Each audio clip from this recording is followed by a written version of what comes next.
para a gente discutir, aí eu trouxe um pouco para situar um pouco essa questão da emergência e evolução dos direitos, né? Então, na verdade, já está tão, digamos assim, naturalizado a ideia dos direitos, né? Mas os direitos, na verdade, ele tem 200 e poucos anos, né? Então, nem sempre, nem todo tipo de sociedade houve, na verdade, noções e práticas e garantias de algo que se chamasse direitos, né? Porque na maioria das situações os indivíduos tinham deveres, né? Deveres para com o seu senhor, deveres para com o rei, deveres para com os seus verdadeiros donos, né? Que eram os donos dos escravos, especialmente um período em que foi muito forte a ideia do patriarcalismo, né? Nas sociedades antigas. Então, na verdade, os direitos, eles são nossos contemporâneos, podemos dizer assim, nascem basicamente com a sociedade capitalista e eles, de uma maneira geral, são também direitos humanos, se fixam como direitos humanos, e eles estão divididos, aqui eu trouxe 3 rolos de direitos, né, como os direitos civis, direitos políticos e os direitos sociais, mas inclusive o Norberto Bobbio, ele inclui inclusive outros direitos de nova geração, relacionados a patrimônio genético, as pesquisas com seres humanos, com animais, né? Então há outros tipos de direitos que vêm emergindo nessa nova geração de direitos, na terceira geração de direitos, né? A primeira geração de direitos, ela emerge ainda no final do século XVIII, né? E estão relacionados aos direitos civis, né? E esses direitos civis são todos aqueles direitos de cunho mais individual, né? Como o direito, até a polêmica com alguns autores em termos de denominar de direitos naturais, né? Como direito à vida, mas esses direitos, independente de que são naturais ou históricos ou da natureza humana, né? Que há essa polêmica no interior do jurista que discute essa emergência do direito, esses direitos são mais direitos individuais, o direito de ir e vir, o direito à liberdade, né? A propriedade, direito de liberdade de expressão, liberdade religiosa, e esses direitos eles foram fundamentais na história do capitalismo, porque movido especialmente pela burguesia nascente, porque ela precisava, especialmente que a nova classe trabalhadora que vinha do campo, né, grande parte vinha do campo, era uma população camponesa que vinha para as cidades, elas pudessem ser livres, né, não estando mais amarrada aos seus feudos, dos senhores feudais, né, suas terras, mas fosse livre e pudesse especialmente assinar um contrato de trabalho, dizendo que concordava com aquelas normas de trabalho, as condições de trabalho. Então era preciso um homem ser considerado livre, dispor da sua liberdade e de poder assinar contrato de trabalho. Então é um tipo de direito, são uma espécie de direitos que de fato vai promover as condições iniciais desse desenvolvimento capitalista. Também os direitos políticos, que também são direitos de primeira geração, eles estão relacionados ao direito de votar e poder ser votado. Que também a burguesia é um direito que está relacionado às lutas da burguesia emergente, exatamente porque quando a burguesia, no século XVIII, vai emergindo, ainda os regimes ainda são autoritários, associados a reis, a monarquias, né? A aristocracia, ainda estava no auge dessa movimentação, né? e era fundamental que para a burguesia que ela pudesse participar da vida política. Por isso que os direitos políticos, eles se iniciam basicamente numa perspectiva de que só algumas populações podiam votar, especialmente quem tinha poder econômico, né, que incluía a burguesia, mas excluía, obviamente, a grande parte da população que era a classe trabalhadora que estava emergindo, né? Mas o direito civil vai possibilitar também, e o direito político, o direito de organização da classe trabalhadora, né? De associação, liberdade para se associar, se organizar em sindicato, né? Se organizar posteriormente em partidos políticos.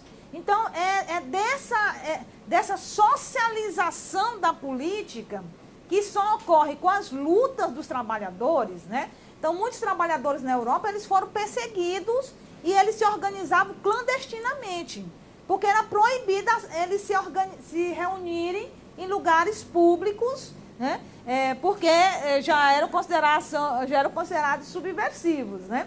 Então, foi um processo de luta lento, de avanços, para que eles pudessem conseguir adquirir o direito de se organizar, de se associarem, né? E inclusive, o mutualismo, que é uma forma de ajuda que os trabalhadores... O mutualismo, ele surge entre os trabalhadores, que os trabalhadores se organizavam e cotizavam entre si para ajudar nos momentos de greve, né? Porque eles ficavam sem salário nos momentos de greve, ou nos momentos que algum adoecia, ou ficava velho. Então, eles criavam uma espécie de autoajuda dentro dos seus processos organizativos, né? Mas é dessa socialização da política e da organização política dos trabalhadores que vai emergir um direito que é chamado de segunda geração, que são os direitos sociais, né? E esses direitos sociais, eles são, na verdade, resultante da luta dos trabalhadores, né? E essa luta dos trabalhadores era exatamente para regulamentar jornada de trabalho, aposentadoria, férias, salário, né? Porque da livre negociação, eles ficavam sempre prejudicados nessa livre negociação com o patrão, né? Então, a organização sindical, e aí começa muito mais, né? A pressão junto aos patrões, mas também junto ao Estado, para criar políticas públicas que pudessem proteger a população trabalhadora, né? É óbvio que isso também faz... a classe ganhou legitimidade esse direito social porque o projeto da burguesia de hegemonia, ele queria ser classe hegemônica, dirigente, né? Então, teria que abrir mão de algumas coisas que não fossem essenciais, né? Aquela velha história, né? Vão-se os anéis para permanecer os dedos intactos, né? Então, ele abriu mão de alguns aspectos e inclusive, isso vai dando legitimidade, junto com as lutas dos trabalhadores, por outro lado, aos direitos sociais, né? E um dos direitos básicos que emerge já final do século XIX é o direito à educação, né? É o direito à educação, a previdência social, né? A política de previdência social, uma das mais antigas políticas de previdência social. Depois isso avança para a política de saúde, para a política de assistência social. Então, os direitos sociais, eles envolvem, né, o direito ínfimo de bem-estar econômico e segurança, né? São aqueles que vão garantir a participação da população nos bens e serviços produzidos por uma sociedade, né? Então, é preciso acentuar isso, que esses direitos são resultante das lutas dos trabalhadores, né? Os direitos, na verdade, são históricos. Vocês viram que eles não são nada naturais, né? Não decorre da natureza humana, ele decorre da vida política, né? Porque a política, é através da política que se busca lidar com os conflitos que emergem na sociedade capitalista, de forma a buscar consensualidades e não meramente coerção, né? E as políticas públicas, políticas sociais, estão no rol da política, né? No sentido mais amplo de política, em que se busca resolver, ou pelo menos amenizar os problemas através de consensos, né? E um desses consensos são as políticas sociais, né? Especialmente as políticas sociais. Então, esses direitos de segunda geração, se os primeiros, políticos e civis e políticos, eles são contra o Estado, para obrigar o Estado a garantir que você tem liberdade, né, você pode ter propriedade, você pode participar da vida pública, os direitos de segunda geração, eles precisam do Estado, da intervenção do Estado. Não existe direito social sem intervenção do Estado. E é, inclusive, o avanço desses direitos sociais e dessas lutas que vai dar origem ao que a gente chama de Estado social, ou Estado de bem-estar social, Estado providência, welfare state, que vai variar conforme as línguas, né, de cada país, ou países. Então, na verdade, esses avanços desses direitos sociais estão relacionados diretamente ao Estado de bem-estar social e essa questão de que é fundamental a presença do Estado para garantir os direitos sociais, para materializar os direitos sociais. E esses direitos são materializados através das políticas públicas, né? Especialmente das políticas sociais. Na Europa, especialmente na Inglaterra, esses direitos eles evoluíram, não todos, como a gente diz, eles são históricos, decorrem das lutas sociais e eles não nascem todos de uma vez, né, conforme as necessidades que vão sendo criadas, aprofundadas de uma sociedade. E na Inglaterra eles seguiram uma certa ordem cronológica, né? No século XVIII, os direitos civis e políticos, final do século XIX, início do século XX, os direitos sociais que se expandem em toda a Europa, nos Estados Unidos, né? E grande parte dos países e dos continentes, né? Então, mas no Brasil, é o que eu chamo de construção de direitos no Brasil, pirâmide invertida, né?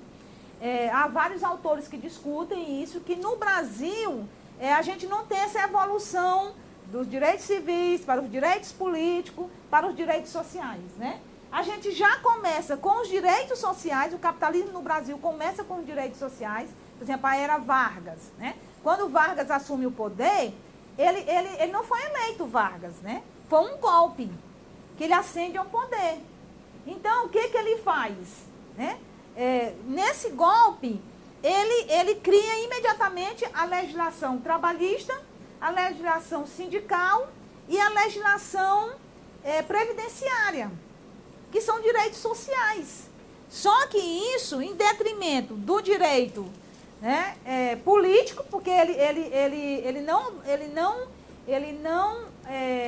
digamos assim, obedeceu ao que a gente poderia chamar de democracia, que ele não foi eleito, ele não era o eleito, né? Então, era numa espécie de ditadura, o Estado Novo é uma ditadura, né? Obviamente, os direitos políticos e civis têm restrições no Brasil, né?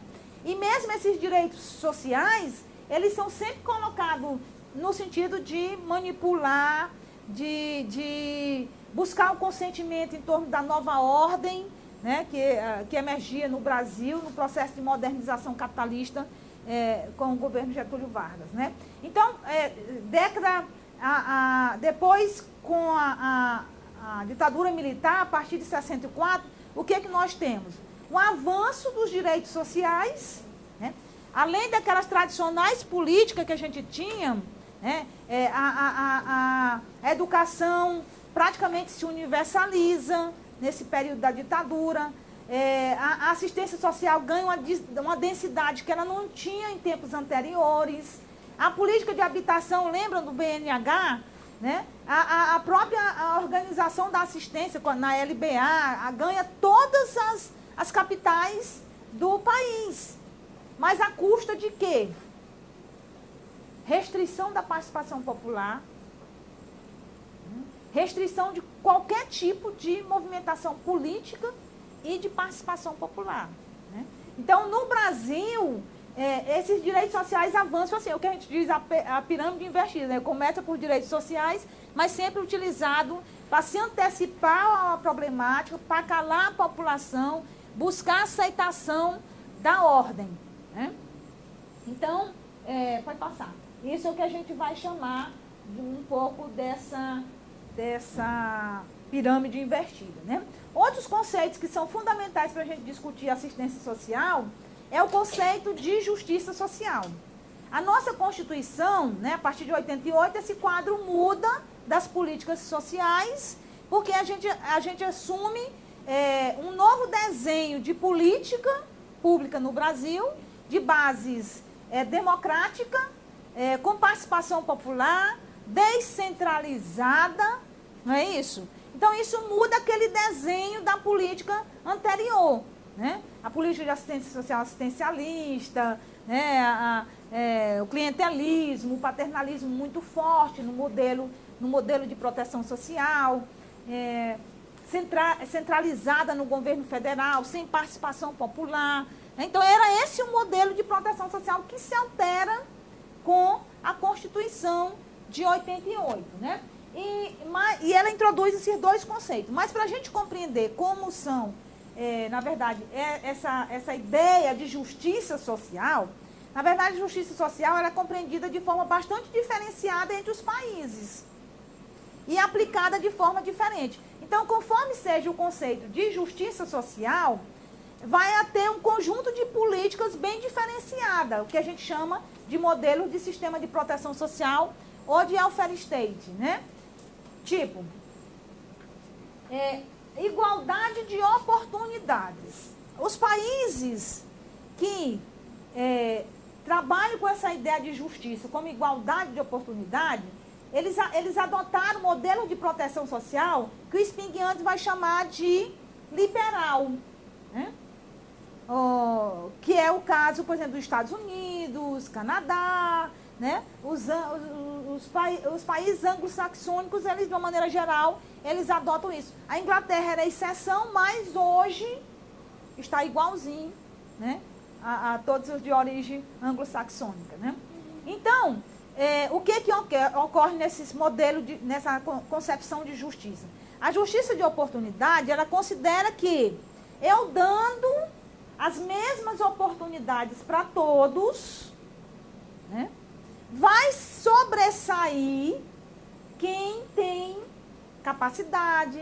Né? Ela considera que as pessoas são diferentes, eu dou o mesmo para todos, mas um aproveita mais, outro aproveita menos, porque uns são mais inteligentes, outros não são, né? Tem mais competência. Então, essa ideia de igualdade de oportunidade, e a grande questão desse tipo de política é você oferecer políticas, tipo política da educação, né? Estados Unidos. Ele oferece a educação básica e média para todos os norte-americanos. Embora as escolas norte-americanas sejam bem variadas em termos também de qualidade, né? Quem frequenta as escolas públicas, determinadas escolas públicas, né? Então, tem escolas públicas muito tradicionais, né? E tem escolas públicas não tão boas quanto outras, né? E aí ele acredita que, dando essa mesma oportunidade, agora quem é que vai para a universidade? As universidades lá são pagas, né? Quem não pode pagar, concorre a uma bolsa. Mas você só ganha uma bolsa de acordo com o seu mérito. Você tem que alcançar um desempenho acadêmico para disputar uma bolsa. E associado ao esporte, né? Porque eles investem no esporte. Então, isso termina por acreditar num modelo como esse, né? O outro, que chama igualdade de resultados, ele diz, tudo bem, é importante oferecer igualdade de oportunidade para todos. Porém, é insuficiente para garantir resultados mais ou menos, né, nem são tão iguais, mais ou menos iguais. Tipo, se eu dou a escola, porém a família é pobre e não tem renda, dificilmente aquela pessoa vai ter o mesmo desempenho, né, de quem tem renda, melhor. Então, aí vem um outro tipo de política que vai dar essa base, né, renda básica para todo mundo, né, serviços que vão ajudar as famílias a trabalhar e cuidar dos seus filhos, dos seus jovens, dos seus adolescentes, né? Então, essa é um modelo, são dois modelos de justiça social. A mais liberal utiliza a igualdade de oportunidade, né? E as que se fundamentam mais na igualdade de resultado são aquelas, por exemplo, do norte da Europa, né? Os países do norte da Europa, os países nórdicos, são, na verdade, os que têm o melhor padrão de proteção social do mundo, né? São universalistas, políticas redistributivistas, de acesso não só para os mais pobres, né, mas para todos. Então, porque o princípio é igualdade de resultados, né? O nosso modelo de justiça social, ele inclui esses dois aspectos, né? O de resultado e o de oportunidade, mas especialmente a gente pode dizer que ele inclui, por conta das políticas universalistas, né? Que está a ideia de que políticas que combatem ou que minimizam as desigualdades sociais, né? Mas eles pensam, traz um outro princípio, que é que eu quero trazer aqui para vocês, para a gente poder entrar na assistência social, ou preâmbulo longo, né? Mas na assistência social, que é a equidade, né? São esses dois pilares, pode passar, que sustentam o nosso sistema de proteção social. Então, a justiça social é uma construção moral e política baseada na igualdade de direitos e na solidariedade coletiva para garantir a materialização desses direitos. Em termos de desenvolvimento, a justiça social é vista como o cruzamento entre o pilar econômico e o pilar social, desenvolvimento econômico, mas com acesso da população aos bens produzidos e serviços produzidos por esse desenvolvimento econômico.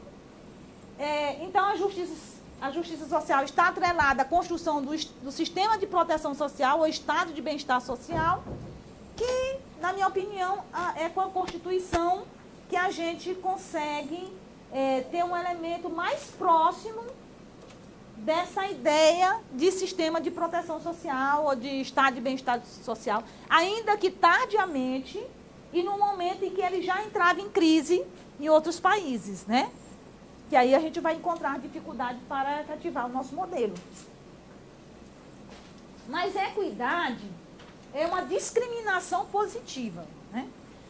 Essa discriminação positiva, cujo fundamento é assegurar o tratamento diferenciado. Nós não podemos tratar todos como iguais, porque eles não são iguais na produção e na reprodução da vida social, né? Então, o que ocorre? Tem que haver uma discriminação positiva, cujo fundamento é assegurar tratamento diferenciado para que todos possam usufruir igualmente dos direitos. Eu costumo sempre citar o exemplo, que é o mais baixinho aqui da sala. Se você colocar o mais baixinho aqui do meu lado, né, você vai ver a diferença entre o tamanho dele e o meu. Se a política dá para nós dois a mesma coisa, o mesmo tanto, eu continuarei mais alta do que ele, e ele mais baixo do que eu, né? Porém, se a gente tem essa política que dá igual para todos, saúde, educação, né, que são políticas universalistas. E nós temos ainda necessidade de políticas que dê um tratamento diferenciado, uma discriminação positiva para quem tem menos. Então, eu dou ainda mais para quem tem menos. E aí, com isso, eu cito sempre o exemplo você pode botar um tijolo, aquele tijolinho furado, né? Aqui, e a pessoa sobe e vai ficar da minha altura. Ou seja, eu não vou receber o tijolo, mas ele vai receber o tijolo. Compreendida a comparação. Ou seja, o problema não é a focalização. Quando a focalização é conjugada com as políticas redistributivistas e universalistas, não é problemático. Pelo contrário, né? Casa-se e garante maior combate às desigualdades. Porém, quando a gente vê o processo de focalização associado à seletividade, nós vamos ver que ele não vai atingir todos os baixinhos, somente alguns baixinhos, aqueles que são mais pobres dentre os pobres, que é a lógica neoliberal posta aí da focalização. É apenas atingir os mais pobres dentre os pobres, né? Então, isso realmente é problemático, né? Então, por exemplo de políticas de equidade, de cotas dentro das universidades, de assistência estudantil para pessoas que decorrem dessa cota, né, para receber bolsa permanência, residência universitária, auxílio, alguns auxílios específicos, né? Se a pessoa tem deficiência auditiva ou visual, ou qualquer tipo de deficiência, receber um tratamento diferenciado, né? E isso são políticas que visam a equidade, respondeu a questão da equidade, né? Então, vocês já viram que a política de assistência social, ela não é uma política para todos, né? Nossa Constituição deixa bem claro. É uma política para quem dela necessitar. Então, ela se dirige para as famílias de maior índice de vulnerabilidade e em situação de risco social, né? Então, ela tem um corte. Pode passar. Os direitos socioassistenciais, né, que a gente chegou além da equidade, essa equidade visa garantir direitos socioassistenciais, que é uma espécie de direito social, mas ele é específico porque ele se dirige para aquele público que mais precisa, né, na qual incide maiores índices de desigualdade social, né? Então, aqueles que têm direito de proteção social, da assistência social, a quem está dirigido às garantias da assistência social, né? Garantias de renda, de acolhida, né? Então, essas garantias se dirigem para esse público. O grande problema ainda da nossa política de assistência social é que ela tem por princípio a universalidade. Entretanto, em função das conjunturas restritivas e de austeridade, ela não tem conseguido ser universal no grupo focalizado. Vocês estão entendendo? Ou seja, nós vimos que 40% da população brasileira é pobre. Então, esses 40% precisam de assistência. Mas ela não consegue chegar nesses 40%, né, que estão aí com meio salário mínimo per capita. Então, ela não atingiu ainda o que ela se propõe, que é a universalidade no grupo focalizado, no grupo segmentado, né? Então, direito à equidade social, direito à equidade urbano-rural na proteção social, direito à acessibilidade, qualidade e continuidade dos serviços socioassistenciais, direito à garantia à convivência familiar e comunitária, que é um direito socioassistencial, direito à proteção social por meio da intersetorialidade, uma série de direitos que estão na letra, né, no desenho da política de assistência social contemporânea, né? Mas, como foi a história da nossa assistência social? Ela sempre foi vista como um direito, como política pública, né? Quem é do serviço social, que eu acho que a maioria, né, aqui, quem é do serviço social conhece a história da assistência social, né? Mas quem não é do serviço social precisa conhecer. Os psicólogos, o pessoal do direito, os pedagogos que trabalham nos CRAS, que trabalham nos CREAS. Então, precisa conhecer a política, né? E especialmente a sua história, porque a tentativa é de romper com essa história, né? Com esse legado histórico. Então, a política de assistência social, ela historicamente, ela foi uma política fragmentada, né? Fundada no assistencialismo. A ideia era, lembra da LBA? Né? A LBA era, o carro-chefe da LBA era a distribuição de cestas básicas. Né? E essas cestas básicas, elas eram feitas, né? Acho que a nível nacional e distribuídas em todo o Brasil, né? Independente das realidades regionais, locais, elas eram e distribuídas de forma eminentemente assistencialista, né? Que se visava o quê? O voto da pessoa que recebia a cesta básica. Era intermediada pelos políticos, né? Especialmente pelas primeiras damas, né? Então, o primeiro damismo é a cara da assistência social no Brasil, né? Nas pastas da assistência social, em todos os municípios, quem estava à frente? Primeiras damas, né? Depois de 10 anos do Alonso, fizeram um levantamento e ainda mostraram que ainda tinha muita presença do primeiro damismo, né? Recentemente, a gente viu a mulher do Temer lançando Criança Feliz, né? E conclamando as primeiras damas, né? Ela está se reunindo em vários encontros no Brasil com as primeiras damas, chamando as primeiras damas para assumirem o seu papel, né? Obviamente, onde é? Na assistência social, né? Então, um retrocesso imenso, né? É uma desprofissionalização da assistência, o retomada do primeiro damismo, contra tudo que a gente já vem lutando desde a Constituição para romper com esse histórico, né? E também as ações eram fragmentadas, sobrepostas, descontínuas, subfinanciada, desprofissionalizada. Aliás, o financiamento não existia. A política de assistência social não era política pública, política de Estado. Por que a política de assistência social, pós-Constituição, ela se transforma em política pública?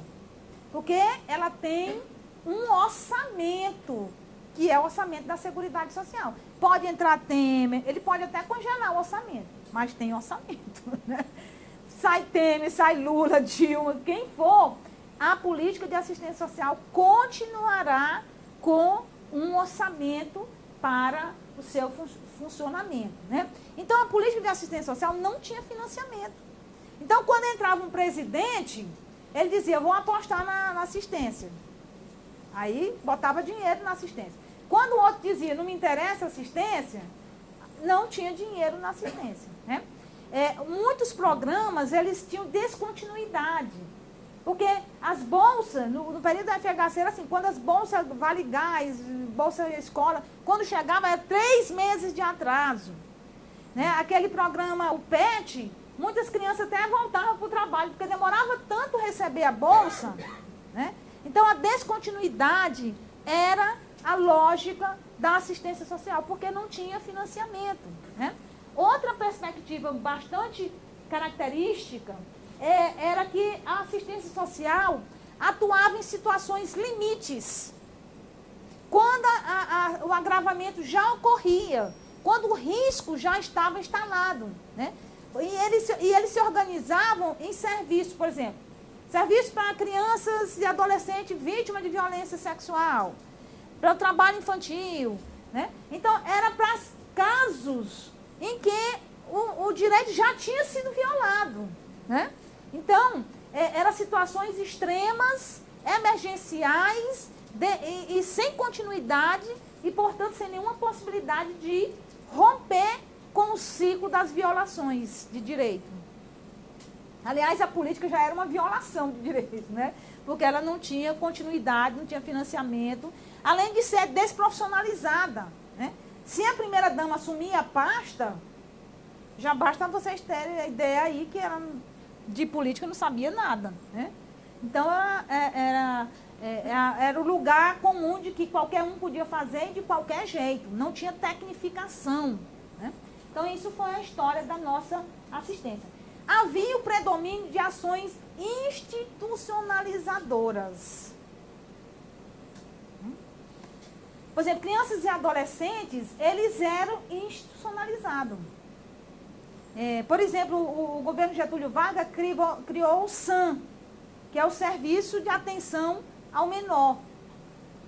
Que o SAM era, na verdade, um processo em que a polícia recolhia as crianças, né, chamadas de menores, que estavam nas ruas, que estavam perambulando nas ruas, fazendo pequenos delitos, ou abandonados pela família, e a polícia levava, recolhia das ruas e jogava nessas instituições de acolhimento. Né? Muitas famílias entregavam os filhos, porque não podiam criar, para as instituições de institucionalização. Né? Mas, na verdade, isso a gente sabe o que acontece nessas instituições totais. Né? Restrição de liberdade, segregação, né? Avessa ao pleno desenvolvimento das crianças. A FUNABEM, que surgiu visando... Pode entrar. Será servido agora às 16 horas o café?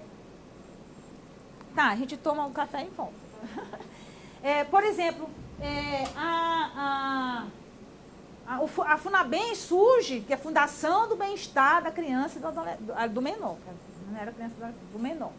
E ela surge para romper com essa política do SAM, que era considerada, né, inadequada. Mas todo mundo sabe que a FUNABEM surge no período da ditadura, né, em que vendia-se a ilusão de que as crianças que eram deixadas na FUNABEM iam ter estudo, né, iam ter alimentação adequada. Então, muitas mães levavam a criança pelo braço para entregar, né? Aí a ciência começa também a atuar, fazer estudos, né? Isso, psicologia, serviço social, fazer estudos com essas crianças. A grande parte dessas crianças, com os testes de QI, feitos pelos psicólogos, eram taxadas como baixo QI, burras, né? Não aprendiam, não conseguiam aprender, tinham a educação, mas não conseguiu aprender, né? Mas a culpa era da criança, porque a criança tinha deficiência de aprendizagem, né? Não era o tipo de acolhimento que ela tinha, né? O tipo de vida que ela tinha, sem convivência familiar e comunitária, né? Sem um desenvolvimento adequado para uma criança e adolescente, né? As famílias eram consideradas incapazes de cuidar dos seus filhos, né? Eu até trabalho isso no meu livro. As famílias, elas eram apresentadas... Quem eram essas famílias? Mulheres solteiras, viúvas, separadas, mais de 60% eram empregadas domésticas, mães, né, que não tinham como trabalhar e cuidar dos seus filhos, então entregavam os filhos na instituição ou não tinham controle, né, porque não estavam em casa e eles ficavam na rua, perambulando nas ruas e a patrulha chegava e levava todo mundo, né. Então, para o idoso também era assim, né? Tudo era motivo para acolher, colocar os idosos nas instituições asilares, né? Então, não havia essa lógica da convivência familiar e comunitária. Inclusive, a família era até responsabilizada pelos problemas que esses idosos tinham, que essas crianças, esses adolescentes tinham no âmbito desses problemas sociais, né? Então, culpabilizava os indivíduos, né? Uma visão bem conservadora da política, do modo de incluir os indivíduos e da família. Então, o modelo hegemônico era assistencialista, paternalista, institucionalizador, né? Sem grandes possibilidades de desenvolvimento pessoal dos jovens, das crianças, dos idosos, né? Então, esse era um desenho um pouco da assistência. Vamos lá para o lanche? 15 minutos, tá bom? Tá. Aí a gente volta. Intervalo.